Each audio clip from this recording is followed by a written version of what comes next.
ప్రభునందు ప్రియమైన దేవుని సంగమ, యేసుక్రీస్తు పరిశుద్ధ నామములో మీ అందరికీ శుభములు తెలియచేస్తున్నాం. నిర్గమ కాండములో నుండి 2వ అధ్యాయము 2వ వచనంలో ఉన్న మాటను చదువుకుందాం. ఆ స్త్రీ గర్భవతి అయి కుమారుని కని వాడు సుందరుడై ఉండట చూచి 3 నెలలు వానిని దాచెను. ఈరోజు దేవుని వాక్యము దాచుట.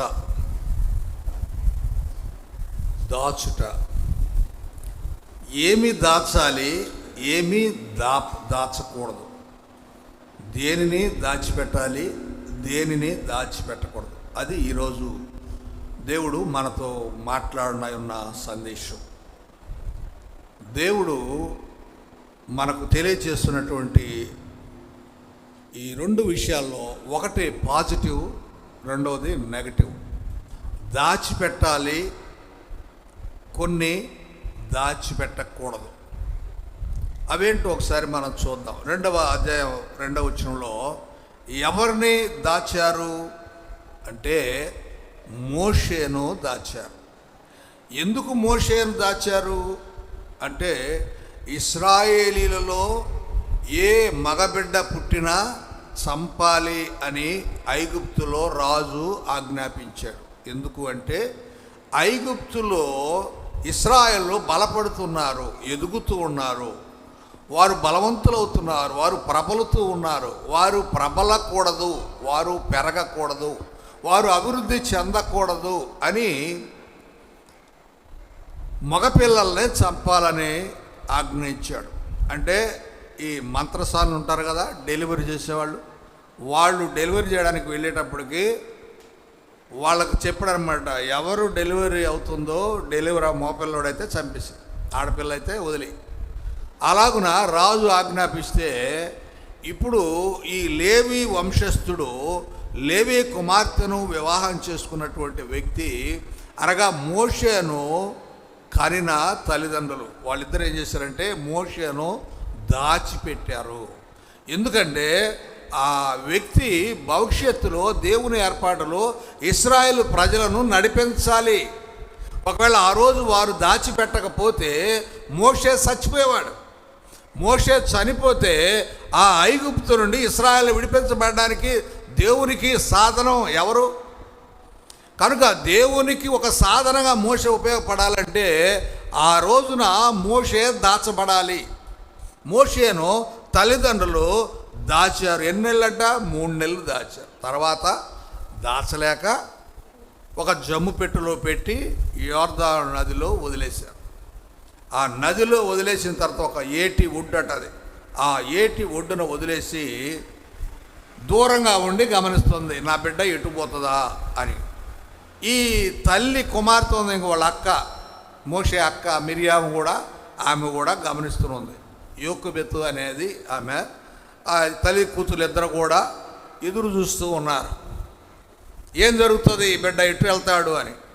అంతలోపలికి అక్కడికి ఐగుప్తు రాజు యొక్క యువరాణి వచ్చింది. ఆ ఫరో కుమార్తె వచ్చినప్పుడు ఆమె చూచింది, అరే రే అక్కడ పసిబిడ్డ ఉన్నాడు, పిలిపించండి, తెప్పించండి అన్నది. పోయి తెప్పించిన తర్వాత వీళ్ళక్క కాసుకొని కదా, గబగబా వచ్చి ఆమెతో అంటుంది, అమ్మా ఈ బిడ్డను పెంచడానికి ఆయంత తెమ్మంటావా? పో పిలుచుకురా పో. ఈమె పోయి ఆ మోషే తల్లిని, అంటే వాళ్ళ అమ్మనే పిలుచుకొని వచ్చి ఆయాలాగా యువరాణికి చెప్తే, ఆమె ఈ బిడ్డను పెంచు, నీకు నేను జీతం ఇస్తాను. సో ఇక్కడ మోషే దాచబడ్డాడు. అలాగే యువరాణి కాడ పెరగడానికి కూడా, ఫరో కుమార్తె దగ్గర పెరగడానికి కూడా మిరియాము ఆ బిడ్డను, ఆ తల్లి, ఈమె తల్లి అని చెప్పకుండా దాచిపెట్టింది. ఈమె కూడా నేను వాళ్ళ అక్కనే అని చెప్పలేదు, దాచిపెట్టింది. అంటే ఒక మంచి కార్యం చేయడానికి అక్కడ దాచడం జరిగింది. అంతేకాదు, మొదటి అధ్యాయంలోకి వస్తే 17వ వచనంలో మంత్రసానులు కూడా దాచిపెట్టారు.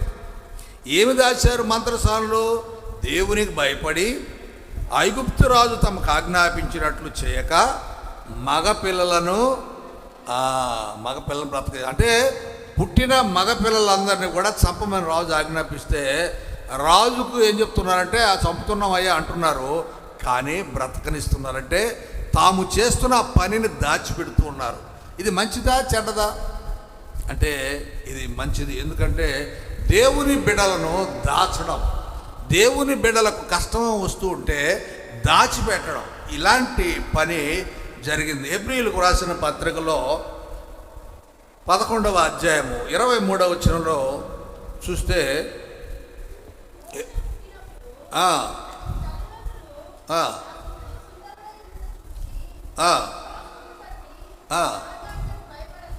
రాజాజ్ఞకు భయపడక 3 మాసములో కొత్త నిబంధనలు కూడా ఈ హెబ్రీ పత్రికలో అదే మాటలో రాశాడు. అంటే మోషేను 3 మాసాలు దాచిపెట్టారు. తర్వాత నదిలో ఏటిలో వదిలిపెట్టడం, ఫరో కుమార్తె దగ్గర పెరగడం, పెద్దవాడైన తర్వాత ఫరో కుమార్తెగా ఉండకుండా ఇశ్రాయేలు పక్షాన్ని వచ్చి నాయకత్వం వహించడం దేవుని పిలుపు మేరకు. సరే, ఇదంతా కూడా జరిగిపోయింది. అలాగే మత్తయి సువార్త 2వ అధ్యాయం 13వ వచనంలో గమనిస్తే ఇక్కడ ఎవరిని దాచారు? వారు వెళ్ళిన తర్వాత ప్రభుదూత ఆ యోసేపును ప్రత్యక్షమై ఏ రోజు ఆ శిశువును సంహరింపవలనని కనుక నీవు లేచి ఆ శిశువును తల్లిని వెంట పెట్టుకొని ఐగుప్తునకు పారిపో. ఇక్కడ యేసు ప్రభు పుట్టుక విషయంలో కూడా ఇక్కడ హేరోదు యేసు ప్రభును బాలుడుగా ఉన్నప్పుడే చంపాలనుకున్నాడు. ఎందుకంటే యూదుల రాజు నేనే కదా, మరొక యూదుల రాజు పుట్టడానికి వీల్లేదు, కాబట్టి నేను అతను చంపేయాలనుకున్నానని చెప్పేశాడు. చంపడానికి అతను ఇష్టపడితే దేవుని దూత యోసేపును ప్రత్యక్షమై నీ కుమారుడు అనగా యేసును నీవు దాచిపెట్టు, నువ్వు ఇక్కడ నుంచి వెళ్ళిపో, పారిపో, వెళ్ళిపోయి ఆ కుమారుడిని దాచిపెట్టాలి అని మాట్లాడాడు. యెహోషువ గ్రంథంలో 2వ అధ్యాయం 4వ వచనంలో మనం గమనిస్తే యెహోషువ గ్రంథము 2వ అధ్యాయం 4వ వచనం, ఇక్కడ కూడా ఆ స్త్రీ 2 మనుషులు తోడుకొని వారిని దాచిపెట్టి చాలమ్మ. ఇక్కడ కూడా వేగుల వారిని పంపించారు. వీరు యెహోషువ, కాలేబ్. వేగుల వారు అంటే ఒక రాజ్యానికి పోయి ఒక రాష్ట్రానికి పోయి అక్కడ ఆ దేశంలో ఆ రాష్ట్రంలో ఉన్నటువంటి విషయాలను చాటుగా కనుగొనడం, చాటుగా తెలుసుకొని వచ్చి వాళ్ళ రాజ్యంలో చెప్పుకోవడం, వాళ్ళు అన్నమాట వేగుల వారు. ఇక్కడ ఇద్దరిని పంపించినప్పుడు పైన మనం గమనిస్తే నూను కుమారుడు యెహోషువ వేగుల వారైన 2 మనుషులను పిలిపించి వాడిని పంపించినప్పుడు వారు వెళితే ఒక స్త్రీ వాళ్ళని దాచిపెట్టింది. ఎవరు ఆమె అంటే రాహాబు అనే ఒక స్త్రీ దాచిపెట్టింది. వారిద్దరిని కూడా దాచిపెట్టి వచ్చిన సైనికులకు చెప్తుంది, అయ్యా వాళ్ళు వచ్చారు నిజమే, అయితే వాళ్ళు ఇటు వెళ్ళిపోయారయ్యా, వాళ్ళని దాచిపెట్టి ఇటు వెళ్ళారు అని అబద్ధం చెప్పింది. ఎందుకు వాళ్ళని దాచిపెట్టాలి? ఆమెకి వాళ్ళకి ఏంటి సంబంధం? సంబంధమే లేదు కదా. ఆమె వాస్తవానికి వేశ్య అంటే ఒకవేళ 2 పురుషులతో ఆమె ఉండాలనే ఉద్దేశంతో ఏమైనా దాచిపెట్టిందా? కాదు. ఆమె ఉద్దేశం ఏంటంటే వీరు యెహోవా బిడ్డలు, ఇశ్రాయేలు జనాంగం, వీళ్ళు దేవుడు వాళ్ళ బిడ్డలు వాళ్ళు బహుగా దీవిస్తాడు, కాబట్టి నేను వీళ్ళని దాచిపెడితే నన్ను కూడా దేవుడు దీవిస్తాడు. అది ఆమె ఉద్దేశం. అందుకే అక్కడ మనం గమనిస్తే వాళ్ళిద్దరిని కూడా దాచిపెట్టినట్టు వ్రాయబడి ఉంది. 6వ అధ్యాయం 17వ వచనంలో చూస్తే వాళ్ళిద్దరిని ఏమని వ్రాశారు? ఇక్కడ ఈ పట్టణమును దీనిలో ఉన్నది యావత్తును యెహోవా శపింపబడెను, రాహాబు అను వేశ్య మనము పంపిన దూతలను దాచిపెట్టాను. దూతలను అంట వారు దాచిపెట్టింది. ఎవరిని దాచిపెట్టాలి? దూతలు, దేవుని దూతలు, దేవుని ప్రతినిధులు, దేవుని ప్రతినిధులను దాచిన సందర్భము. ఎవరు దాచారంటే రాహాబు అనే వేశ్య. దాని ఫలితం ఏం పొందింది ఆమె? గనుక ఆమెయు ఆ ఇంట ఉన్న వారందరూ మాత్రమే బ్రతికిరి. ఎవరైతే దాచిపెట్టారో రాహాబు అనే వేశ్య ఇద్దరు దూతలను, వేగుల వారిని దాచిపెట్టడం జరిగిందో, దానిని బట్టి ఆమె ఇంటి వారు బ్రతికారు. మిగతా వాళ్ళంతా నాశనం అయిపోయారు. ఎవరైతే దాచిపెట్టారో వారు బ్రతికారు. బాగా ఈ మాటలు మనం అర్థం చేసుకోవాలి. దేవుని దూతలను లేక దేవుని ప్రతినిధులను, దేవుని సేవకులను ఎవరు దాస్తారో అంటే దాచిపెడతారో, అంటే వాళ్ళకి హాని కలగకుండా వాళ్ళని భద్రం చేస్తారో వాళ్ళు బ్రతుకుతారు. ఇది మనం ఇక్కడ గుర్తు చేసుకోవాల్సింది. యెషయా గ్రంథము 16వ అధ్యాయం 3వ వచనంలో ఒక మాట చూస్తే, యెషయా గ్రంథం 16:3 ఎవరిని దాచిపెట్టాలో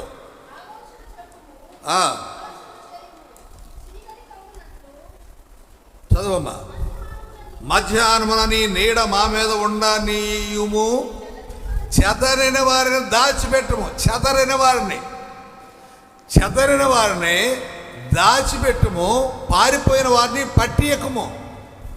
ఎవరైనా పారిపోతే వాళ్ళని పట్టియద్దు, వాళ్ళు దాచిపెట్టు.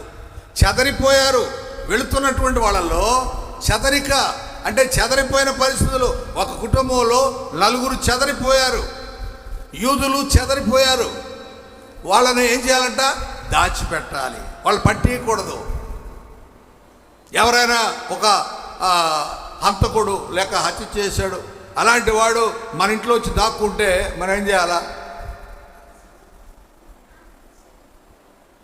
దాచిపెట్టాలట. హంతకుడు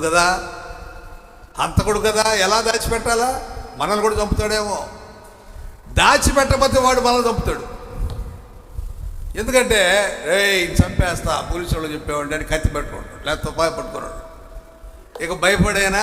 అంత పని ఎందుకు నాయనా, నేనేం చేయలేము, నేను దాచిపెడతా. వాళ్ళని దాచిపెడితే వాళ్ళని ఏం చేయడు, వెళ్ళిపోతాడు హ్యాపీగా. ఇక్కడ వ్రాయబడిన మాటలు గమనిస్తే, చెదరిన వారిని దాచిపెట్టు, పారిపోయిన వారిని పట్టియవద్దు. అంటే కష్టంలో ఉన్న వారిని ఆదుకో అని, సింపుల్గా. చెదరిపోయినటువంటి వారిని దగ్గర తీసుకో అని అర్థం. హత్య చేసిన వాళ్ళని దాచిపెట్టమని కాదు. కానీ ఒకవేళ పాపులే, మనుషులందరూ పాపులే కదా, నువ్వు కూడా పాపివే కదా. నువ్వు పాపివే. నువ్వు ఒక పాపం చేసావు, వాడు ఒక పాపం చేశాడు. వాడు హత్య అనే పాపం చేశాడు, నీవు దానికంటే గొప్ప పాపం చేసి ఉంటావు. కానీ అది కనపడదు.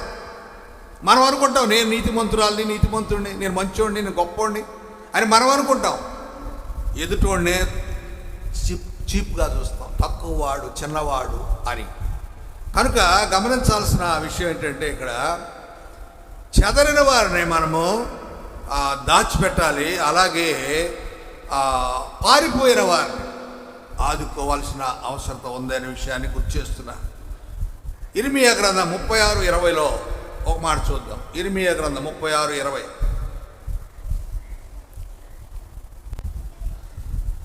శాలలో ఉన్న రాజునొద్దకు తామే వెళ్ళి ఆ మాటలన్నింటినీ రాజు చెవులో వినిపించిరి. కానీ వెళ్ళి ఆ మాటలన్నీ రాజు చెవులో వినిపించరు. కానీ ఆ పుస్తకపు చుట్టను లేఖికుడైన ఎలీషామా గదిలో ఇక్కడేం దాచిపెట్టారంట? పుస్తకపు చుట్టను. సింపుల్గా చెప్పాలంటే పరిశుద్ధ గ్రంథాన్ని, దేవుని మాటలు ఉన్నటువంటి ఆ గ్రంథము అది. అందులో పుస్తకం అనమాట. పుస్తకపు చుట్ట అంటే ఇలాగ బైండింగ్ చేసి ఉండదు. ఆ పేపర్లన్నింటినీ కూడా చుట్టుంటారు ఆ దినాల్లో. సో ఆ పుస్తకపు చుట్టనట ఏం చేశారు వాళ్ళు? దాచిపెట్టారు. అంటే ఏంటి అర్థం? బైబిల్ను దాచిపెట్టారంటే అర్థం ఏంటి? బైబిల్ను, పరిశుద్ధ గ్రంథాన్ని దాచిపెట్టారంటే అర్థం ఏంటి? మామూలు కొంతమంది బైబిల్స్ ఉంటాయి, గందరగోళంగా ఉంటాయి. లోపల ఏదో పేజీల నిండా ఏదో పెట్టేసి ఉంటారు, ఏదేదో గందరగోళంగా ఉంటుంది. చూస్తే అది బైబిల్ లాగా ఉండదు, ఏదేదో నా జనరల్గా వాడే పుస్తకం లాగా ఉంటుంది. తీసేసి ఎక్కడో మూలన పడేస్తారు, పైన ఎక్కడో పెట్టేస్తారు. ఒకసారట ఒక పేద విధవరాలు ఇంటికి ఒక ఫారినర్ వచ్చాడంట, దొర. ఆయన వచ్చి,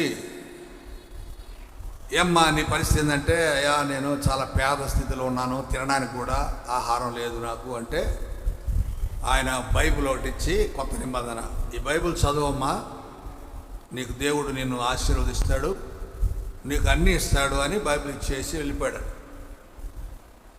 ఆ బైబిల్లో కూడా 23వ కీర్తన చదువమ్మా అని చెప్పి వెళ్ళిపోయాడట. ఆమె చదువేం రాదు. సరే నాకు చదువు రాదంటే ఎవరి చేతను చదివించుకో, మట్టుకైతే 23వ కీర్తన తీసి చూడు అన్నట్ట. సరేనయ్యా అని చెప్పి తీసుకుంది. ఆయన పోయిన తర్వాత సూర్లో పెట్టిందండి. గుడిసెలు కదా ఉండేది, ఆ గుడిసె సూర్లో పెట్టేసి అలాగే ఉంది. ఆమె తిండి లేదు, తెప్పలేదు, కష్టపడుతుంది, బాధపడుతుంది.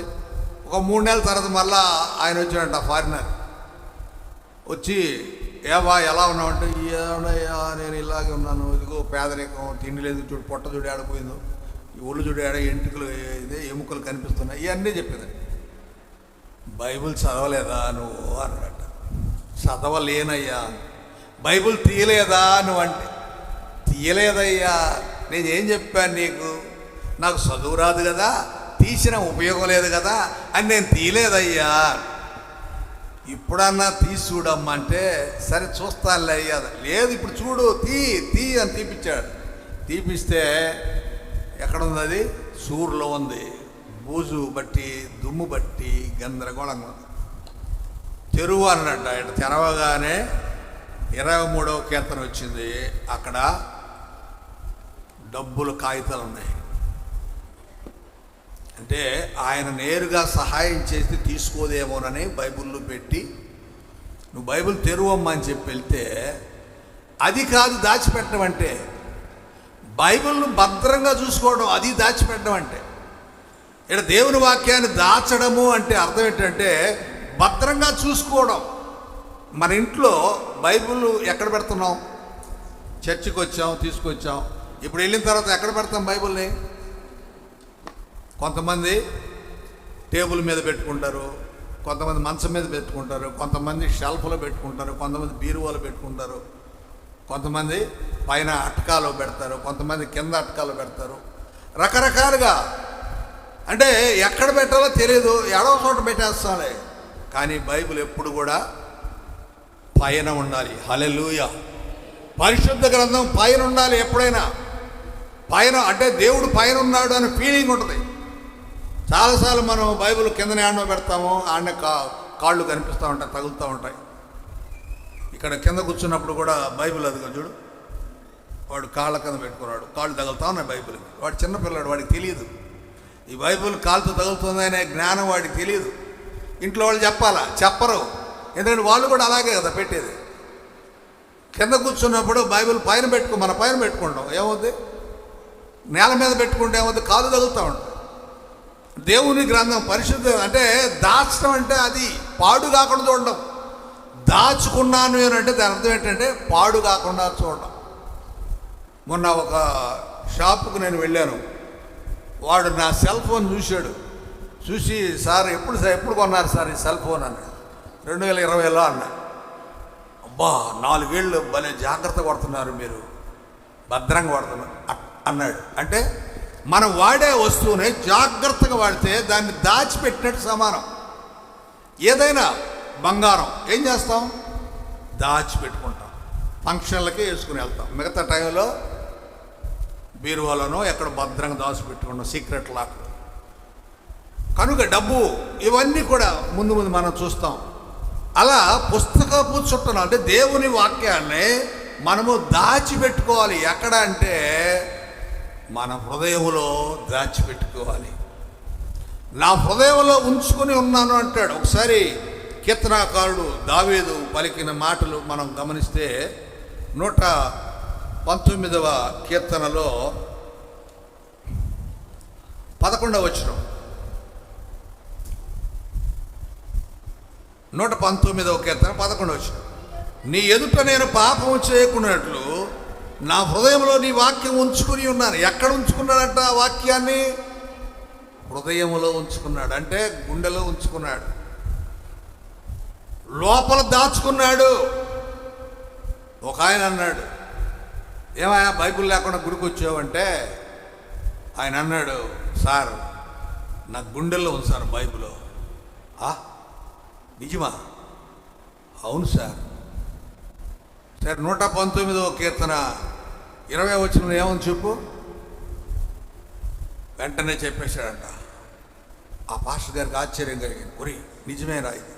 అంటే బైబిల్ అంతా తన మైండ్లో పెట్టుకున్నాడు, తన హృదయంలో నేను ఉంచుకున్నానన్నాడు. ఎందుకంటే తన హృదయంలో వాక్యం ఉంటే ఇంకా పాపం చేయడు కదా. అలాగున దాచిపెట్టుకోవడం అంటే అది తీసుకుపోయి సూర్యులో పెట్టి అది వాడకుండా ఉంచడం కాదు బైబిల్ అంటే. కొంతమంది బైబిల్ అయితే ఫ్రెష్గా ఉంటుంది ఎప్పుడు. ఏమిరంటే తెరవడు బైబిల్ తెరవడు. ఎంతమంది రోజు బైబిల్ చదువుతున్నారు? బైబిల్ చదివేవాళ్ళు ఎంతమంది రోజు చూసారా? దాదాపు 100 మంది ఉంటే చేతులు ఎన్నెత్తినాయి? ఓ 5-6. అంటే మిగతా వాళ్ళు బైబిల్ చదవడం లేదు. ఎందుకని? అవసరం లేదు కదా. బైబిల్తో మనకేం అవసరం? కష్టం వచ్చినప్పుడు కదా ప్రార్థనే, అది కూడా బైబిల్ కూడా ఉంది. గమనించండి, బైబిల్ దేవుని వాక్యాన్ని మన హృదయంలో ఉంచుకోవాలంటే పౌలు ఒక మాట అంటాడు. కొలసీలకు రాసిన పత్రిక 3వ అధ్యాయం 3వ వచనంలో 3:3 పౌలు అంటున్న మాట, ఎలాగనగా మీరు మృతి పొందితిరి, మీ జీవము క్రీస్తుతో కూడా దేవుని యందు దాచబడి ఉన్నది. ఏమంట? దేవుని దగ్గర దాచబడిందంట. ఏందది? మన జీవము. మన జీవం అంటే మన ప్రాణమట. మనం అనుకుంటాం చచ్చిపోయాము ఇంకేం లేదులే అనుకుంటామంట. మనం చనిపోతే మన శరీరాన్ని మట్టికి అప్పగిస్తే మన ఆత్మ దేవుని దగ్గర ఉంది. ఎలా ఉందంట? దాచబడి ఉంది. చూడండి, చాలా క్లియర్గా రాశాడు. మీ జీవము, మీరు మృతి పొందారు, మీ జీవము క్రీస్తుతో కూడా దేవుని యందు దాచబడి ఉన్నది. మీ జీవము, గమనించండి, మీ జీవము, మీ లైఫ్, మీ ప్రాణం దేవుని దగ్గర భద్రంగా ఉంది. మనం అనుకుంటాం చచ్చిపోయారులే ఇంక లేదులే అని, కానీ వాళ్ళ ప్రాణం ఉంది. ఆ చనిపోయిన వారి ప్రాణం దేవుని దగ్గర భద్రంగా ఉందంట. హల్లెలూయా. ఎందుకు ఉంది భద్రంగా? ఎందుకు దాచబడి ఉంది అక్కడ? రేపు ఆయన రాకడలో తిరిగి మనందరిని కూడా ఆయన దగ్గర తెచ్చుకుంటాడు. కనుక మన జీవము దాచబడదు. ఇది మనము దాచుకోవాల్సి, మన జీవాన్ని, మన ప్రాణాన్ని దేవుడు దాచిపెట్టాడు. కాబట్టి ఈ లోకంలో మనం జీవిస్తున్నప్పుడు మన ప్రాణాన్ని దాచిపెట్టుకోవాలి, భద్రం చేసుకోవాలి. మన ఇష్టానికి వాడకూడదు. మన ప్రాణాన్ని, మన దేహాన్ని, మన జీవితాన్ని మన ఇష్టానికి వాడకూడదు. ఉదాహరణకు పొగ తాగాడు అనుకోండి, ఎవరైనా ఒక వ్యక్తి సిగరెట్ తాగాడు అనుకోండి, ఏం జరుగుద్ది? అని ఒంటికి ఊపిరితిత్తులు పాడైపోతాయి. ఊపిరితిత్తులు పాడైపోయాయంటే దాన్ని నువ్వు దాచిపెట్టనట్లా, సేఫ్గా ఉంచలేదంటే అది పాడైపోయినట్టు. అంటే నువ్వు దాచలేదు, నీ ఊపిరితిత్తుల్ని నీవు భద్రంగా ఉంచుకోలేదు, నీ గుండెను నువ్వు భద్రంగా ఉంచుకోలేదు, నీ శరీర అవయవాలను నువ్వు భద్రంగా ఉంచుకోలేదు. కాబట్టి అనతి కాలంలోనే, తక్కువ కాలంలోనే యు ఆర్ డయింగ్, సస్తున్నావు. వయసు పూర్తి కాలం జీవించాక చనిపోయేవాళ్ళు వేరు, చిన్న వయసులో చనిపోయేవాళ్ళు వేరు, తక్కువ వయసులో చనిపోయే వాళ్ళు ఉన్నారు. అంటే నీ జీవితాన్ని నీవు బాగు చేసుకోలేదు. షుగర్ వచ్చింది, షుగర్ వల్ల నీ శరీరం నష్టపోతూ ఉంటుంది, కిడ్నీలు ఫెయిల్ అవుతూ ఉంటాయి, గుండెకు ప్రమాదమే, శరీరంలో లివర్కు ప్రమాదమే, అవయవాలన్నిటికీ ప్రమాదమే. షుగర్ వ్యాధి పెరుగుతూ ఉంటే మనం ఏం చేయాలా? షుగర్ వ్యాధిని కంట్రోల్ చేసుకోవాలి. ఎలాగా? మందులు వాడడం ద్వారా. రెండవది ఆహార నియమాలు పాటించడం ద్వారా కదా. ఇది అందరికీ తెలిసిందే, కానీ మనం పాటించలేము. మనకు ఆశ, స్వీట్ అంటే ఇష్టం, తినాలనిపిస్తుంది. విందులకు, పెళ్ళిళ్ళకి, మెమోరియల్కి వెళ్తే ఆడ స్వీట్ వేస్తారు. తినను అంటే పక్కనోడు ఏంగా తిను అంటాడు. లేనిపోయి తినాలా, స్వీట్ తినాలా, టీ తాకపోతే ఉండలేము, టీ తాకాలా. ఐస్ క్రీము, ఫంక్షన్స్లో ఐస్ క్రీమ్ పెడతారు, తినకుండా ఉండలేము. పక్క వాళ్ళు అందరూ తింటుంటే మనకు నోరు ఊరుతూ ఉంటుంది. సో అలా చేసినందువల్ల ఏం జరుగుతుంది? త్వరిత కాలంలోనే మన శరీరంలో భాగాలు పాడైపోతాయి. నేను మొన్న గృహ కొడుకులో కూడా చెప్పా, గుర్తు చేశాను. ఒక స్త్రీ, ఆమె షుగర్ ఉంది ఆమెకి. ఆ షుగర్ వల్ల, ఆమె షుగర్ ఉన్నందువల్ల దాన్ని కంట్రోల్ చేసుకోవడం చేతగాలేదా, మందులైతే మింగుతుంది. 49 ఏళ్లకే రక్త ప్రసరణ ఆగిపోయి కాలు తీసేయాల్సి వచ్చింది. తన కొడుకు కోడలు తన కాడే ఉండాలని గట్టిగా పట్టుబట్టింది. ఆ కోడలు అన్నది, నేను ఉండను నీ దగ్గర, నీకు నాకు పడ్డం లేదు. భర్తకు చెప్పింది, అయ్యా మన ఇద్దరం బయట హైదరాబాద్లో పోయి కాపురం పెడదామని. ఇద్దరు ఎంప్లాయీసే, కానీ ఆమె ఒప్పుకోలే. మీరు నా దగ్గరే ఉండాలా, వర్క్ ఫ్రమ్ హోమ్ కదా, ఇక్కడే ఉండండి. ఆ అమ్మాయి ఒప్పుకోవట్లేదు. అంటే వదిలేరా అమ్మాయినే, విడాకులు ఇప్పించేసింది. 3-4 ఏళ్ళు వ్యవహారం జరిగింది. కోర్టు దాకా పోయారు, కాంప్రమైజ్ అయ్యారు, డబ్బులు కట్టారు, మొత్తానికి అమ్మాయిని వదిలించుకున్నారు. ఆమె ఆశ ఏంటంటే, కొడుకు కోడలతో నేను ఉండాలి. ఆల్రెడీ నీకు షుగర్ ఉంది, ఎంతకాలం బతుకుతో తెలియదు. సీరియస్ అయింది, హాస్పిటల్ తీసుకెళ్ళారు. కాలు తీసేయాలండి అన్నారు. కాలు తీసేశారు, చచ్చిపోయింది. గమనించారా ప్రియులరా? తనకున్న జబ్బుని ఆమె కంట్రోల్ చేసుకోలేకపోయింది.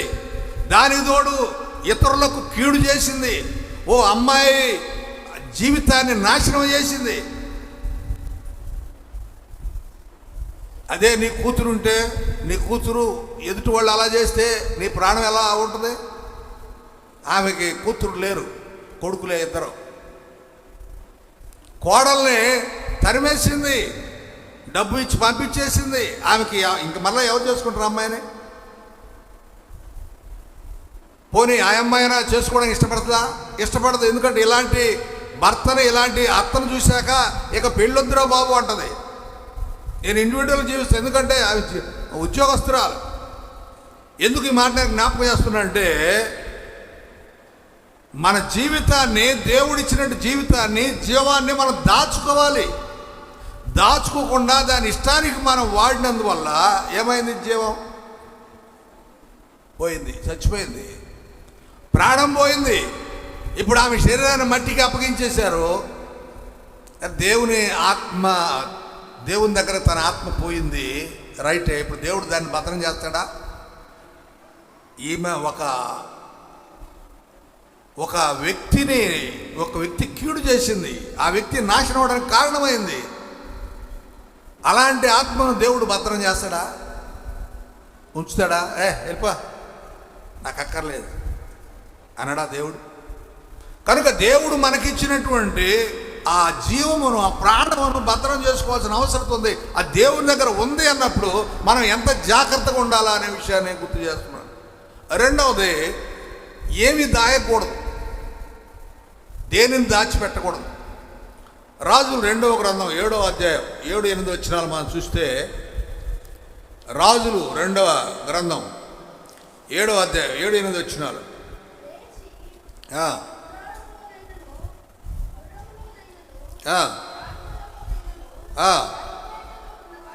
దండుపేటలో ఉన్నవాడిని ఆయనను ఏమీ తీసుకొనకయే తన ప్రాణం రక్షించుకున్నట్టు చాలనుకొని సందేశం ఉన్నది ఉన్నట్లుగా పేట విడిచి పారిపోయిండ్రి. కాబట్టి ఆ కుష్ఠరోగులు దండుపేట వెలుపటి భాగమునద్దకు వచ్చి ఒక గుడారం వచ్చి భోజన పానములు చేసి అచ్చడి నుండి వెండి బంగారములను బట్టలను ఎత్తుకుని పోయి దాచిపెట్టి తిరిగి వచ్చి మరే గుడారం వచ్చి అచ్చడి నుండి సొమ్ము ఎత్తుకొని పోయి దాచిపెట్టిరి. ఇక్కడ ఏం జరిగిందంటే షోమ్రోన్లో కరువు వచ్చింది. అందరూ కూడా పేదవారుగా ఉన్న వాళ్ళందరూ కూడా తిండి లేక సచ్చే పరిస్థితి వచ్చింది. ఓ 4 కుష్ఠరోగులు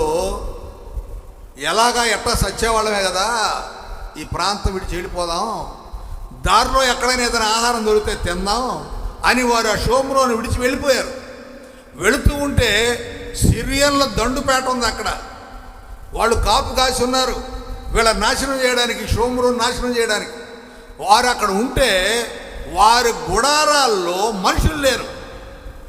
ఆ గుడారాల్లో ఏముందంట? బంగారం ఉందట, బట్టలు ఉన్నాయట, సొమ్ము ఉన్నదట. ఇప్పుడు వీళ్ళు ఏం చేశారు? లోపల పోయారు, చూశారు ఆ భోజనం ఉంది, కబకబ కడుపు నిండా తినేశారు. ఇక బంగారము బట్టలు సొమ్ము తీసుకొని వెళ్ళిపోయి తీసుకుపోయి దాచిపెట్టుకున్నారట. బాగా అర్థం చేసుకోవాలి మాటలు. కరువులో ఉన్నటువంటి వారు, ఆహారం దొరకని పరిస్థితులు ఉన్నవారు, వారు ఇక్కడ నుంచి దాటి అవతలకి వెళ్ళాక వారికి ఆహారం దొరికింది, వారికి బట్టలు దొరికాయి, బంగారం దొరికింది, సొమ్ములు దొరికాయి. వాళ్ళు ఏం చేయాలా? ఏమండి ఏం చేయాలా? మన ఊరికే కరువు వచ్చింది అనుకోండి,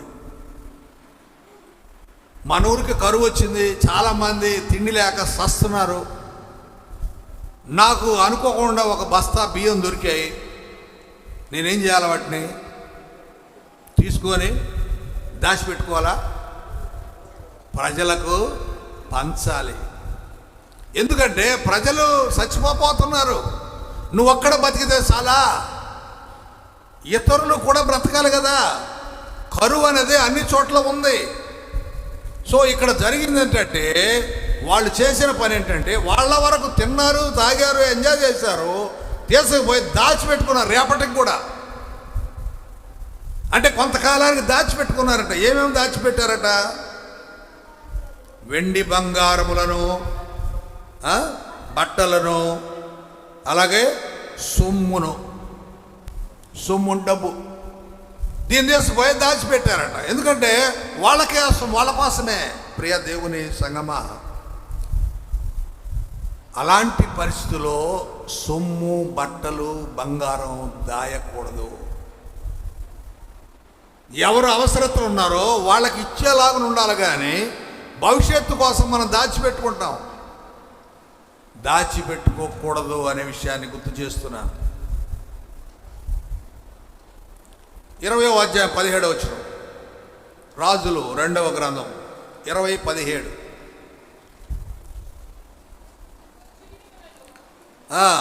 వచ్చు దినములలో ఏమీ మిగలకుండా నీ నగరునందున సమస్తమును నేటి వరకు నీ పితలు సమకూర్చి దాచిపెట్టిన అంతయు బబులోను పట్టణం ఎత్తుకొని పోబడి యెహోవా సెలవిస్తున్నాడు. ఒకవేళ నువ్వు అలా దాచిపెడితే, అంటే వేరే వాళ్ళకి ఇవ్వకుండా, ఇవ్వాల్సిన పరిస్థితులు ఇవ్వకుండా నువ్వు దాచుకుంటే ఏమవుద్దంట? అదేమవుద్ది చెప్పండి? శత్రు రాజ్యం వచ్చి దోచుకొని తీసుకెళ్ళిపోద్ది. నేను మీకు ఒకసారి చెప్పా, మీకు గుర్తుందో లేదో. నేను ఒక వ్యక్తిని ఒక 50,000 అడిగాను అప్పు. ఆ వ్యక్తి నా దగ్గర లేవు అన్నారు. సరేలే, నాకు నెక్స్ట్ డే మా భార్య బంగారం ఇస్తే కుదబెట్టి డబ్బులు తెచ్చి కట్టాల్సిన కాడ కట్టేశా. తర్వాత రోజు ఆ వ్యక్తి కానీ, నేను డబ్బులు అడిగిన వ్యక్తి కానీ ఫోన్ వచ్చింది. నేనే చేసా ఫోను, వాళ్ళు ఎలా ఉన్నారో పలకరిద్దామని. ఫోన్ ఎత్తే ఏడుస్తూ ఉంది. ఏమ్మా ఏడుస్తున్నావు అంటే, మా ఇంట్లో దొంగలు పడ్డారు అంది. దొంగలు పడ్డారా? మీ ఇంట్లో ఏముందలే, ఏం లేవు కదా అన్న. లేదయ్యా, 2.5 లక్షల డబ్బులు, 20 సవర్ల బంగారం పోయిందయ్యా. 2.5 లక్ష, నేను నిన్న 50,000 అడిగితే లేదంటివే అన్న. ఏమయ్యా ఇస్తే ఏం పోద్దా? అప్పే కదా అడిగింది, ఊరకేమని అడిగా. తిరిగి ఇస్తాడో లేదో అనుమానం. పాస్టర్ కదా, వాళ్ళకి జీతం 12,000 13,000 అంతే కదా. అప్పట్లో నా జీతం ఇంకా తక్కువే, 6,000 7,000 ఉంది. పాస్టర్లకు జీతం పెద్ద ఉండదు కదా, మనమేమో వేలు వేలు సంపాదిస్తాం, పాస్టర్లకు మాత్రం జీతం ఇయ్యం. ఎందుకని? ఆయన మనకంటే పుల్లగా కనపడకూడదు, మనకంటే బాగా కనపడకూడదు. ఆయన అలా కనపడితే వ్యసనం, అసూయ, ద్వేషం. గమనించండి ప్రియమైన వాళ్ళారా, ఇది మనము గమనించాల్సింది ఏంటంటే, అవసరతలో ఉన్న వారికి వాళ్ళకి ఇవ్వకుండా మనం దాచిపెట్టుకుంటే ఏం జరుగుద్ది? అది ఎవడో ఒకడు ఎత్తుకుని పోతాడట. అక్కడ వ్రాయబడిన మాట మనం చూస్తే చూడండి, 17 ఏమీయో మిగలకుండా నీ నగరున్న సమస్తమును నేటి వరకు నీ పితలు సమకూర్చి దాచిపెట్టినంతా బబులోను పట్టణమునకు ఎత్తుకొని పోబడును. ఎవరు చెప్తున్నారు ఈ మాట? దేవుడే చెప్తున్నాడు. అంటే దేవుడే ఇస్తాడు అవకాశం. అరే పలానా వాళ్ళ దగ్గర డబ్బు ఉంది, ఎత్తకపోండిరా, తీసుకుపోండిరా అని దేవుడే చెప్తున్నాడు. హింట్ ఇస్తాడట, దేవుడే హింట్ ఇస్తాడు. ప్రియమైన వాళ్ళరా, అపోస్తుల కార్యములు 5వ అధ్యాయం 2-3 వచనాల్లో చూద్దాం. అపోస్తుల కార్యం 5వ అధ్యాయం 2-3.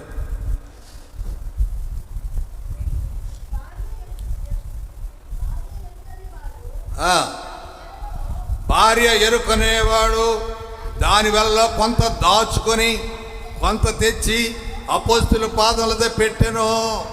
అప్పుడు పేతురు, అన్నయ్య నీ భూమి వెళ్ళలో కొంత దాచుకొని పరిశుద్ధాత్మను మోసపుచ్చుటకు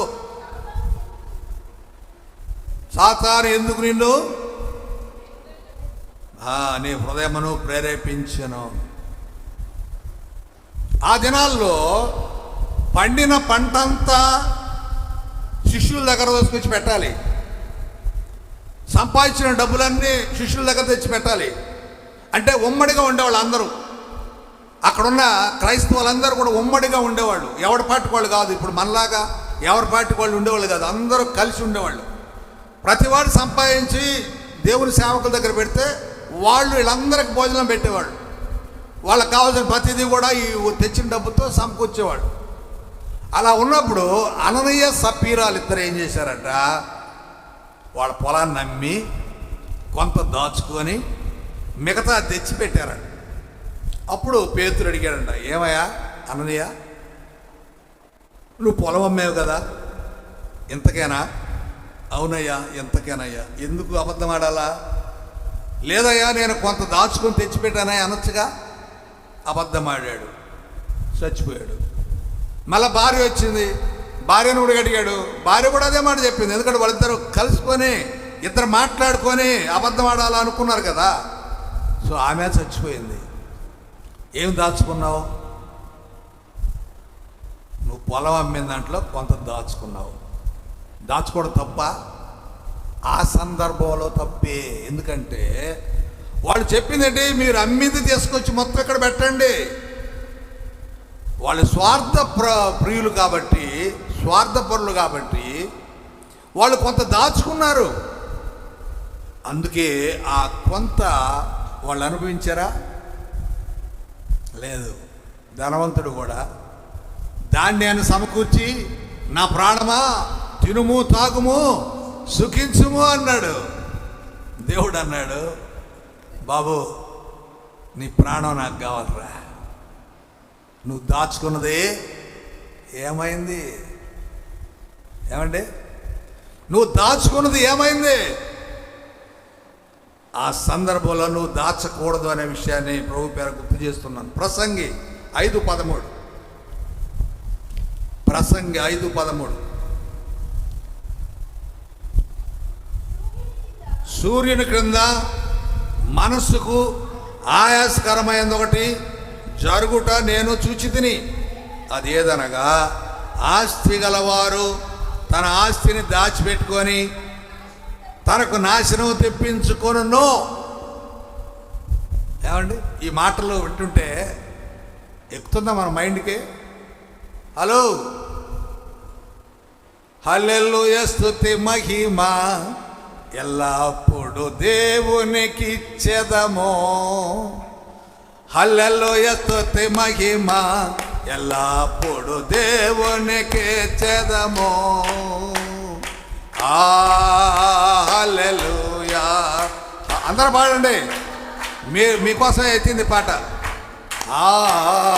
హల్లెలూయా హల్లెలూయా హల్లెలూయా. కొంతమందికి మాటలు రుచించటం అందుకని హ్యాపీగా నిద్రపోతాం. ఎందుకు వస్తుంది నిద్ర? ఏంది సార్ అంటే చెప్తున్నాడు, డబ్బు దాచుకోవద్దని అడిగింది, బట్టలు దాచుకోవద్దని అడిగింది. నేను చెప్పట్లేదమ్మా, వాక్యంలో ఉన్నది చెప్తున్నా. నేను చెప్పటంలా, దేవుని వాక్యంలో ఉన్న విషయాలు నేను చెప్తున్నా. కనుక ఆస్తిని నువ్వు దాచిపెట్టుకుంటే, డబ్బును దాచిపెట్టుకుంటే, బంగారం దాచిపెట్టుకుంటే నువ్వు తీసుకుని పోతావా? ఇప్పుడు మనం ప్రయాణం చేసి ఊరికి వెళ్తున్నాం, హైదరాబాద్ వెళ్తున్నాం. మన కాడున్న నగలు సొమ్ము అంతా జేబులో పెట్టుకుని వెళ్తాం, తిరిగి వస్తాం, చచ్చిపోతాం. చచ్చిపోయినప్పుడు ఏమైనా తీసుకుని పోతామా జేబులో పెట్టుకుని? ఏమంటే పోతా బావు. నేను చచ్చిపోయాను అనుకో, నా కొడుకులు ఇద్దరు, ఒరే డాడీ చేతికి ఉంగరాలు ఉన్నాయి, ఒకటి తీసుకోరా అని తీసుకుంటారు. డాడీ పోయాడులే, బంగారం ఎందుకు పోనీరా డాడీతో పాటు అనేవాడు ఉంటాడు ఎవడన్నా? ఏమండి, ఎట్లా డాడీ పోయాడు, బంగారం ఎందుకు పోవాలా? అంటే మనిషి కంటే బంగారానికి మనం ప్రాధాన్యత ఇస్తున్నాం. ఇక్కడ నువ్వు దాచిపెట్టుకుంటే అది దొంగిలించబడుతుంది. యోబు గ్రంథం 20వ అధ్యాయం 12వ వచనం. ఇంకేం దాచిపెట్టకూడదు? చెడుతనమును. నోటి తీయగా ఉందంట. వాడు నాలుగు కింద ఏం దాచిపెట్టారంట? చెడుతనమును దాచిపెట్టారంట. ఎక్కడ? నాలుక కింద. నాలుగు కింద ఏం పెడతారు మామూలుగా? అమ్మా మెడికల్ వాళ్ళు చెప్పండి, నాలుగు కింద ఏం పెడతారు? థర్మామీటర్ పెడతారు. ఎందుకు? జ్వరవంతం చూడాలని. ట్యాబ్లెట్ పెడతారంట నాలుగు కింద, గుండె జబ్బు వస్తే కదా. ఇప్పుడు వీళ్ళు ఏం చేశారంట? సరే ట్యాబ్లెట్ పెట్టారంటే జబ్బు పోవడానికి, నాలుగు కింద చెడుతనం అంట. అంటే కనపడకుండా నోరు తెరవరంటే ఇట్లా నోరు తెరుస్తావు, నాలుగు కింద ఉండేది కనపడదుగా. చెడుతనాన్ని నాలుగు కింద పెట్టుకొని, నాలుగు కింద ఏం చేశారంటే దాచిపెట్టారంట. అంటే చెడుతనాన్ని దాచిపెట్టుకున్నారు. దాచిపెట్టాల్సింది మంచితనాన్ని అండి, చెడుతనం కాదు. చెడుతనాన్ని దాచిపెట్టారంట. సామెతలు 28:13 చూద్దాం. సామెతలు 28:13. అతిక్రమములను దాచిపెట్టువాడు వర్ధిల్లడు, వాటిని ఒప్పుకొని విడిచిపెట్టువాడు. ఇక్కడేమన్నాడు? అతిక్రమములను దాచిపెట్టువాడు వర్ధిల్లడు. అంటే అతిక్రమం అంటే పాపం, తప్పు, అపరాధం, దోషం. వీటిని నువ్వు దాచిపెడితే ఏమవుతావట? వర్ధిల్లవు, డెవలప్ అవ్వు, పెరగవు. నువ్వు పెరగవు. కొంతమంది ఎంత తిన్నా బలం రాదు వాళ్ళకి. ఎదుటోళ్ళు అంటారు, ఈడేంద్రా ఎంత తిన్నా బలం రాలేదంటే ఏమంటారు? వాడి దగ్గర ఏముందంట? ఏముంది? వినపడలా? కుళ్ళు ఏముంది? అంతేనా? కుళ్ళు ఉంది అందుకని వాడు ఎదగలేదురా. కుళ్ళు ఉంది అందుకని బలం రాలేదురా. ఎట్ట వస్తుంది? అతిక్రమమును ఒప్పుకోవాలంట, దాచిపెట్టకూడదు. నేను తప్పు చేసి చెప్పాలా? చెప్తే బా ఎంత మంచోడురా, తప్పు ఒప్పుకున్నాడు అంటారు. నేను చేయలేదు అంటే తర్వాత ఏం తెలుస్తుంది? దొంగ దొరకడా? పెద్దలు ఒక మాట అంటారు, దొంగతనము, వ్యభిచారము ఏమంట దాగదంట, బయటపడిపోద్దంట. ఎట్లా ఒకట్లా. ఒకవేళ వాడికి తెలియదు, పిల్లి కానీ కళ్ళు మూసుకొని పాలు తాగుతా ఎవరు చూడలేదులే అనుకుంటుందే. అట్లా దొంగతనం చేసేవాడు అలా అనుకుంటాడు, తప్పు చేసేవాడు అలా అనుకుంటాడు. కానీ ఎవరికో ఒకరికి దొరికిపోతాడు, ఎవరొకో ఒకరికి దొరికిపోతాడు. అందుకే ఇక్కడ ఏమంటున్నాడంటే చాలా క్లియర్గా భయపడింది, అతిక్రమమును దాచిపెట్టువాడు. నీవు తప్పు చేస్తే ఒప్పుకో, తప్పు చేస్తే ఒప్పుకో. నువ్వు దాచిపెట్టావా, నువ్వు అభివృద్ధి చెందవు. నువ్వు ఏ తప్పైనా కావచ్చు, అది ఏం ప్రాబ్లం లేదు. నీలో ఉన్న యథార్థతను మెచ్చుకుంటారు ఎవరైనా. అరే వీడు తప్పు చేశాడా, చీచా అనుకోరు. బా ఎంత నిజాయితీగా ఒప్పుకున్నాడు రా అంటారు. కనుక నువ్వు ఒప్పుకుంటే అది మెప్పే కానీ అవమానం కాదు. అతిక్రములను దాచిపెట్టకూడదు. యోబు గ్రంథాలు 31, 33, 34 చూస్తే ఇంకో మాట ఉంది. యోబు 31 అధ్యాయం 33, 34 వచనాలు. ఆదాము చేసినట్లు నా దోషము దాచిపెట్టుకొని మహాసమూహమునకు భయపడి కుటుంబాలు తిరస్కారం చేసి నేను మౌనంగా నుండి ద్వారం దాటి బయలు వెళ్ళక రొమ్ములో నా పాపమును కప్పుకొని ఎడలా పరమునున్న దేవుని దృష్టికి నేను వేషధారినవుతాను. ఆదాము చేసినట్లు దోషాన్ని దాచిపెట్టుకుంటున్నాడు. నేను అలా చేయను అంటున్నాడు యోబు. ఆదాము పాపం చేసి ఏమన్నాడు? ఏమండి, ఆదాము తినకూడని పండు తిన్నాడు. దేవుడు అడిగాడు, ఆదామా తిన్నావా అన్నాడు. ఏమన్నాడు? తిన్నానయ్యా అన్నాడా? నీవు నాకిచ్చిన ఈ స్త్రీ అన్నాడు. అంటే ఆ తప్పు నాది కాదయ్యా, ఇదిగో నా భార్యది అంటున్నాడు. అంటే తాను తినడం తప్పు కాదా? అప్పుడు దేవుడు ఏం చేయాలి? నా పుట్టాడు చెంప పగలగొట్టి ఎందుకు తిన్నవరా అయితే ఆమె తప్పు చేస్తే అంటాడు. ఆదాము దోషము దాచిపెట్టాడు. ఇప్పుడు నేనేం చేస్తానంటే నేను అలా చేయను అంటున్నాడు. ఒకవేళ అలా చేస్తే నేను వేషధారినే అవుతాను అంటాడు. వేషధారి, గమనించండి, నువ్వు తప్పును ఒప్పుకోకపోతే నువ్వు వేషధారివే.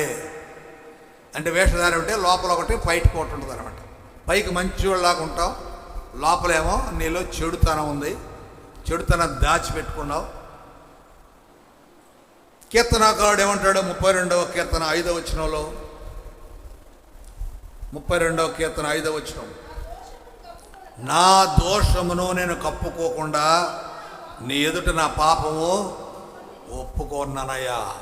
కనుక అంటే దేవుని ఎదుట మన పాపాన్ని ఒప్పుకోవాలి. కనీసం నువ్వు 10 మందిలో చెప్పకపోయినా దేవుని ముందైనా నువ్వు చెప్పాలి, నేను ఫలానా తప్పు చేశాను, నేను దాచిపెట్టడం లేదు. నీవు దేవుని ఎదుట ఆ పాపాన్ని ఒప్పుకోవాలనే విషయాన్ని గుర్తు చేస్తున్నాను. కయీను హేబేలును చంపాడు కదా. 4వ అధ్యాయం 9వ వచనం, ఆదికాండం 4:9. నీ తమ్ముడైన హేబేలు ఎక్కడా అని దేవుడు అడిగాడు. అప్పుడు ఏమంటున్నాడు? నాకు తెలియదయ్యా, నాకేం తెలుసు, నేనేం కాపలు పడినా నా తమ్ముడికి.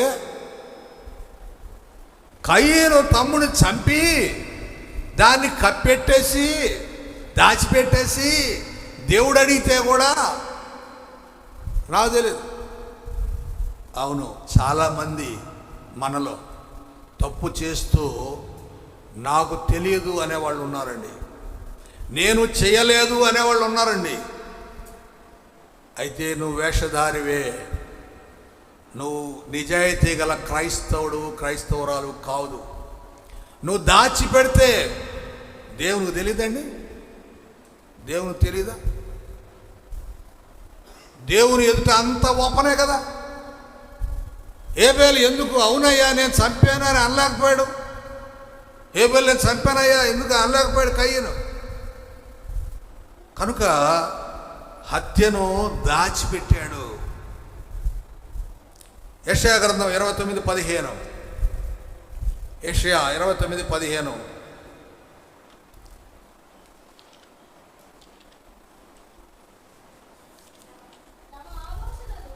తమ ఆలోచనలు దేవుని కనపడకుండా లోపల వాటిని మరుగు చేయ చూసి వారికి శ్రమ. మమ్ముని ఎవరు చూసేదరు, మా పని ఎవరికి తెలియను అనుకొని చీకటిలో తమ క్రియలు జరిగించే వారికి, ఏమండి వింటున్నారా? బాగా ఈ మాట అర్థం చేసుకోవాలి. తమ ఆలోచనలు అంటే నా ఆలోచన దేవుని తెలియదులే అని లోపల దాచిపెట్టుకుంటాడే, అలాంటి వాళ్ళకి శ్రమ అంట. దేవుడికి తెలియట్లేదు నా మనసులోది, ఆయనకేం తెలుసు అని మనసులో నా ఆలోచన ఉన్నాయి, దాటి నేను లోపల దాచిపెట్టేసుకుని దేవుని కనపడకుండా ఉంచుకుంటే అది నాకు శ్రమ అంట. ఇంకా ఏమన్నాడు? మా పని ఎవరో తెలియను అని చీకటిలో తమ క్రియలు జరిగిస్తే, చీకటిలో అంటే చీకటిలో కరెంట్ లేదు, ఎవరు చూడలేదులే అని తప్పు చేస్తే వాళ్ళకట శ్రమ. గమనించండి ప్రియమైన వాళ్ళరా, దాయనిది దాయకూడదు, నీ ఆలోచన దాచిపెట్టకూడదు, నువ్వు చీకటిలో చేసే పనులు దాచిపెట్టకూడదు, చెడుతనాన్ని దాచిపెట్టకూడదు, పాపాన్ని దాచిపెట్టకూడదు, అతిక్రమాన్ని దాచిపెట్టకూడదు, నువ్వు చేసిన తప్పును దాచిపెట్టకూడదు. ఇంట్లో కానీ బయట కానీ ఎక్కడైనా కానీ అవతల వాళ్ళు ఏమైనా అనుకోని నిన్ను అవమానించని పర్లేదు, నీలో ఆ నిజాయితీ ఉందని గుర్తిస్తారు. యోబు గ్రంథం 27వ అధ్యాయం 11వ వచనం. యోబు 27:11.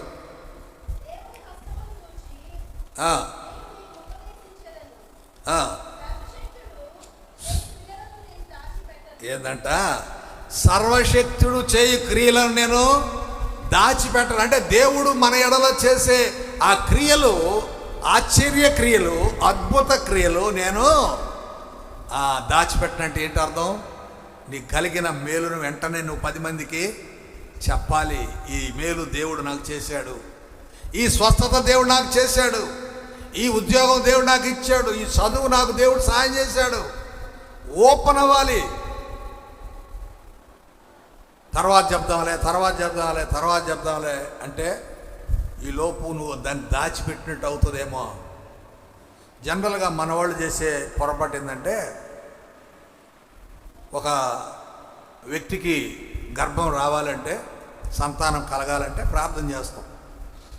ఆ అమ్మాయికి మొదటి నెల అవుతుంది, నెల తప్పుతుంది, నెల తప్పిందంటే టెస్ట్ చేసుకుంటారు. టెస్ట్లో పాజిటివ్ వస్తుంది, ఓహో కన్సీవ్ అయ్యారు అనుకుంటారు. వెంటనే ఏం చేయాలా? దేవుని సన్నిధిలో చెప్పాలి, ఇదిగో నేను కన్సీవ్ అయ్యాను, దేవునికి స్తోత్రం, హల్లెలూయా. కానీ చెప్పం.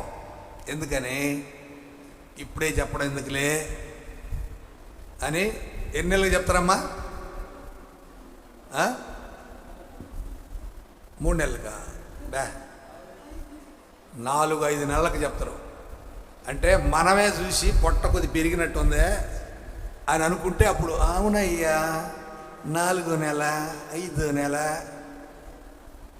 అంటే ఇప్పుడు దాకా మేమేం చేస్తూ ఉంటాము?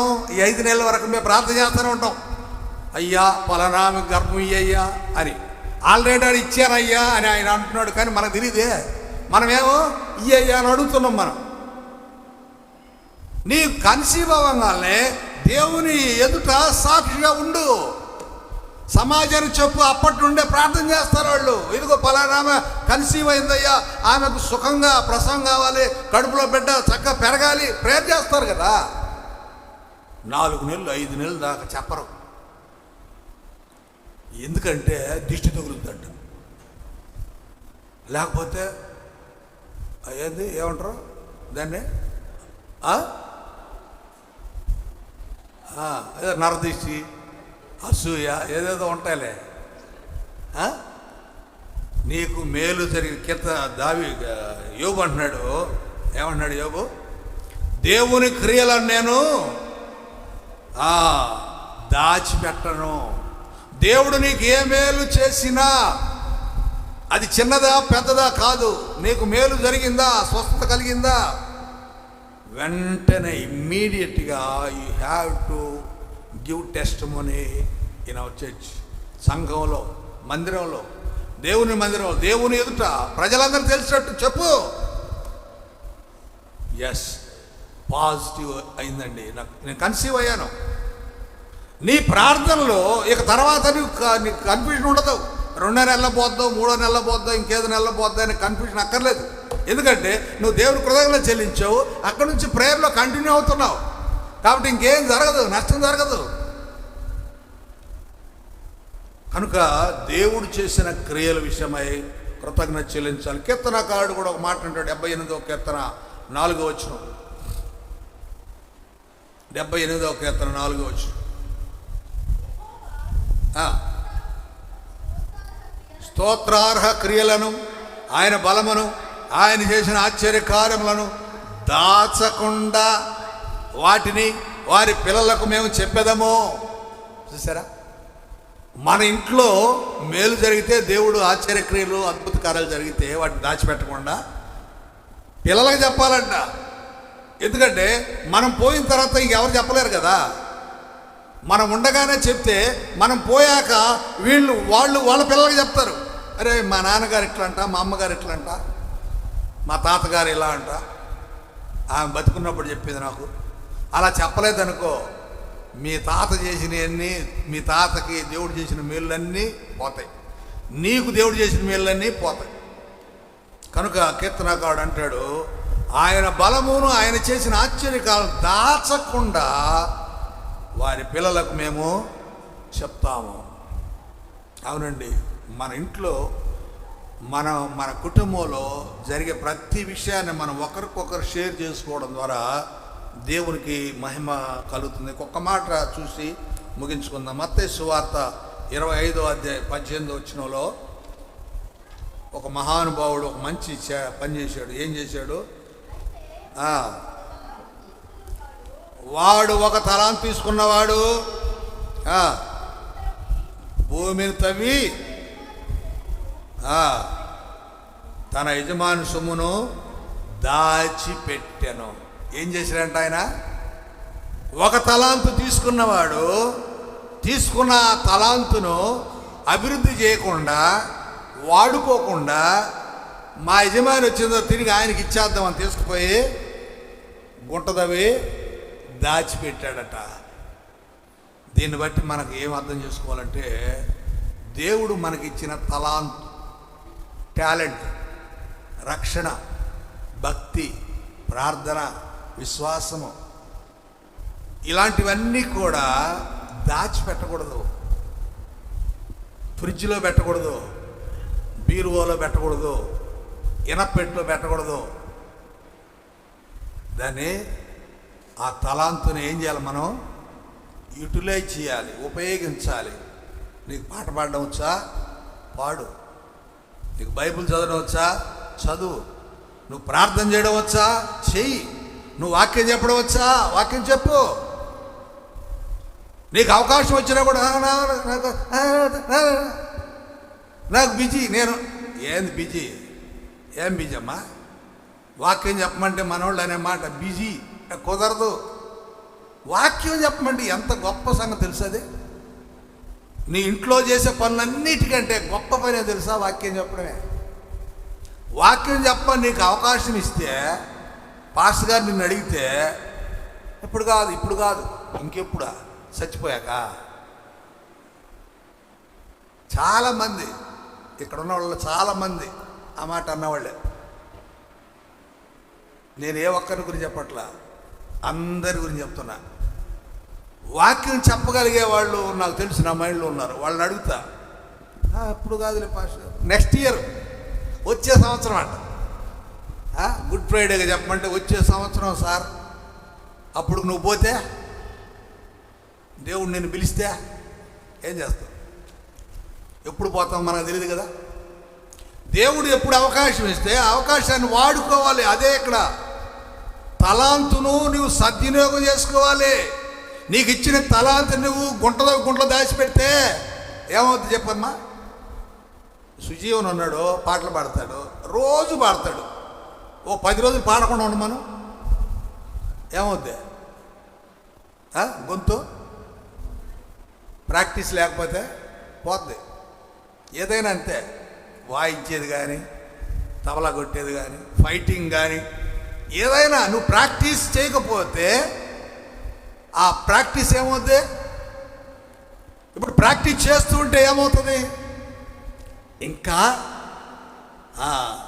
దాన్ని ఏమంటాం, పొదును పెరుగుతూ ఉంటుంది. ఏమండి, నేను ఇంటర్మీడియట్లో ఉన్నప్పుడు ఈ రాడికల్ పాటలు పాడేవాడిని, కమ్యూనిస్ట్ పాటలు, నక్సలైట్ పాటలు పాడేవాడిని. అట్లా ఎప్పుడు పాడేవాడిని. ఏదైనా మీటింగ్లు జరిగినా కూడా నన్ను నా చేత పాడాలి, దేవరాజు నువ్వు పాడరా అనేవాడు, నేను పాడేవాడిని. అట్లా పాడుతూ అలవాటు అయిపోయేది. నాకేమి పాడే స్వరం కాదు నాది. పాడుతూ ఉంటే అట్లా అలవాటు అయ్యేది. సేవకుడు అయిన తర్వాత కీర్తనల పుస్తకంలో పాటలు పాడుతూ ఉంటాం, అలవాటు అయ్యింది. ఐఎమ్ నాట్ సింగర్, నేనే సింగర్ నేను కాదు. నీకు దేవుడిచ్చిన తలాంతులు నీవు వాడుకోవాలి, అది నేను చెప్పేది. లాస్ట్లో వస్తారు పాడేవాళ్ళు, ఉపయోగమే ఉంది. ముందే వచ్చారనుకో పాడచ్చుగా, లాస్ట్లో వస్తే పాడలేరు. పాడే వాళ్ళందరి కోసం చెప్తున్నాను నేను ఈ మాట. పాడే వాళ్ళందరి కోసం. నువ్వు పెద్ద సింగర్ కావచ్చు, చిన్న సింగర్ కావచ్చు, నువ్వు ఏ రకమైన సింగర్ అయినా పాడే స్వరం దేవుడు నీకు ఇస్తే అది ఉపయోగించుకో.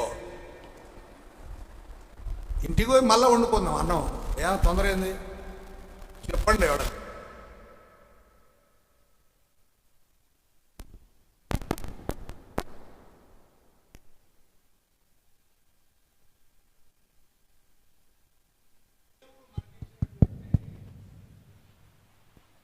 తలాంతులు సద్వినియోగం చేసుకోవాలి అనే విషయాన్ని నేను గుర్తు చేస్తున్నాను. తలాంతుని ఉపయోగించుకోవడం ద్వారా ఆ పైన ఇద్దరు ఉపయోగించుకున్నారు. ఆ యజమాని ఏమన్నాడు వాళ్ళని? బల నమ్మకమైన మంచి దాసుడా. దేవుడు నీకు ఇచ్చిన తలాంతుని నువ్వు ఉపయోగించుకుంటే, అందుకే ఎవరైనా నన్ను వాక్యానికి పిలిస్తే బయట నుండి నో అని చెప్పను, వెళతా. అది విలేజ్ కానీ అది ఏదైనా కానీ, వాళ్ళు కానుక ఇవ్వకపోని చాలా నేను అలా చేశాను. నాకు రానుపోని ఖర్చులు కూడా కొన్నిసార్లు వచ్చాయి కాదు. అలాంటప్పుడు కూడా నేను ఎప్పుడు ఫీల్ అవ్వాలా, దేవుని పని చేయాలంతే. దేవుడు నాకు ఇచ్చిన అవకాశం అది. సో మీలో ఎవరికైనా దేవుడు అవకాశం ఇస్తే, అది ఏదైనా పాటలా, వాక్యమా, ప్రార్థన, ఏదైనా కానీ ఏ అవకాశం ఇచ్చినా కూడా దాన్ని గుంటలో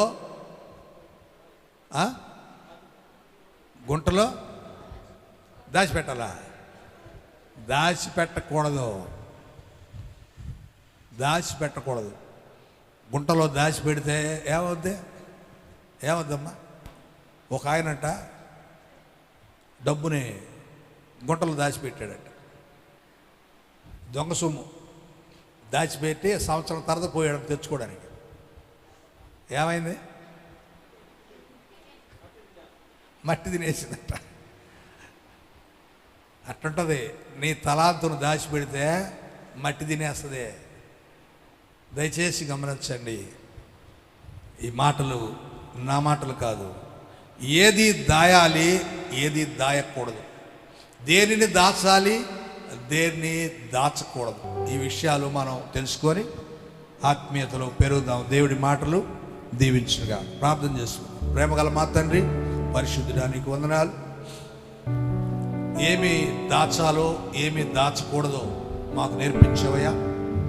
ఈ మాటలను అనుసరించి మేము ఓ మంచి విషయాల కొరకు దాచేవాళ్ళంగా, చెడుని దాయకుండా ఓపెన్ చేసేవాళ్ళుగా ఉంటూ సహాయం చేయండి. ఈ వర్తమానం వ్యర్థం కాకుండా మా అందరికీ దీవెనకరం చేయగలరు. మీకే మహిమ ఘనత చెల్లిస్తుంది. యేసు నామమున ప్రార్థిస్తున్నాం తండ్రి, ఆమేన్.